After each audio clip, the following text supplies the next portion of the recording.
I ask unanimous consent the quorum be dispensed with. Without objection.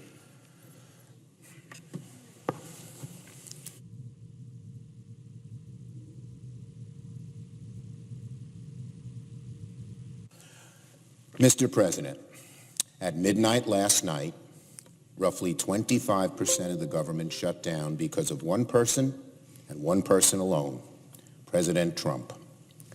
We arrived at this moment because President Trump has been on a destructive 2-week temper tantrum, demanding the American taxpayer pony up for an expensive and ineffective border wall that the president promised Mexico would pay for.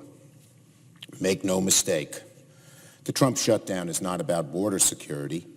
All of the proposals we've made contain over $1 billion in new border security money, the same amount allocated last year by both parties, and even the president agreed to. And the Trump administration has barely even spent any of the border security money from last year. So the Trump shutdown isn't over border security. It's because President Trump is demanding billions of dollars for an expensive, ineffective wall that the majority of Americans don't support. Let me remind you, the president called for a shutdown no less than 25 times. He's wanted one for months. In our meeting in the Oval Office, President Trump said he would be proud to shut the government down. Imagine saying he'd be proud to shut the government down. Even Rush Limbaugh, one of the biggest supporters of the president, said it was a Trump shutdown, that he caused it. He said, quote, this is Limbaugh speaking, "The president wants you to know it's money for the wall or nothing. And if it's nothing, he shuts it down." Just 2 days ago, the Senate unanimously agreed to a proposal by Leader McConnell to keep the government open through February. It wasn't exactly what Democrats wanted. We thought it should be longer. But we agreed because we wanted to keep the government open. And all indications were that the president would sign the bill. But President Trump, beholden to the far, far right, unwilling to shoulder even the slightest critique from Rush Limbaugh or Laura Ingraham, changed his mind on the bipartisan Senate bill, passed unanimously by all Republicans and all Democrats in this chamber, and he sent his House allies off to tilt at windmills. Everyone knew yesterday, long before the House vote, that the president's wall lacked 60 votes in the Senate. It is proven to lack even 50 votes. It will never pass the Senate. Not today, not next week, not next year. So, Mr. President, President Trump, if you want to open the government, you must abandon the wall. Plain and simple. The Senate's not interested in swindling American taxpayers for an unnecessary, ineffective, and wasteful policy. What we do support, Democrats and Republicans, is real, effective border security, but not a wall. The wall is President Trump's bone to the hard right people. It's no way to spend $5 billion for a political bone.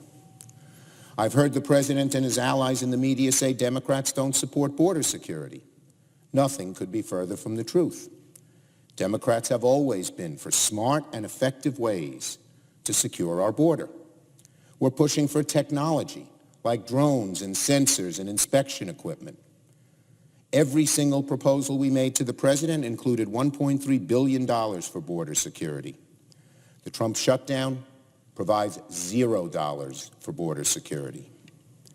I have never supported a border wall, and I challenge anyone on the hard right to find a time when I or any expert has supported a wall like what the president has proposed. So, where do we go from here? Well, 3 proposals are on the table. 2 by Democrats, Leader Pelosi and I. 1 by Leader McConnell, each of which would reopen the government and provide $1.3 billion in border security. We're also open to discussing any proposals with the president as long as they don't include funding for the wall. But in order for an agreement to be reached, all 4 congressional leaders must sign off, and the president must endorse it and say that he will sign it. Leader McConnell must agree. Speaker Ryan must agree. They cannot duck responsibility. Leader McConnell still controls this chamber. Speaker Ryan controls what reaches the floor of the House. They are essential to this process. Leader McConnell can't duck out of it. He knows that. Of course, Leader Pelosi and I must agree. And most importantly, the president must publicly support and say he'll sign an agreement before it gets a vote in either chamber. We don't want to go through what we went through a few days ago. Both Leader McConnell and I have agreed that qualification for a specific reason. Repeatedly, the president has privately agreed to a deal with congressional leaders only to reverse himself when criticized by the far right. We can't have another situation when the president signals support at first, but then reverses himself, which is precisely what caused this shutdown in the first place.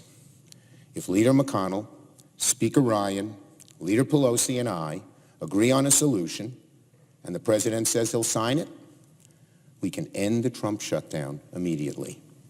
Discussions continue among the members of our staffs. The Republican leader and I will update the Senate on the status of those talks once progress has been made. I yield the floor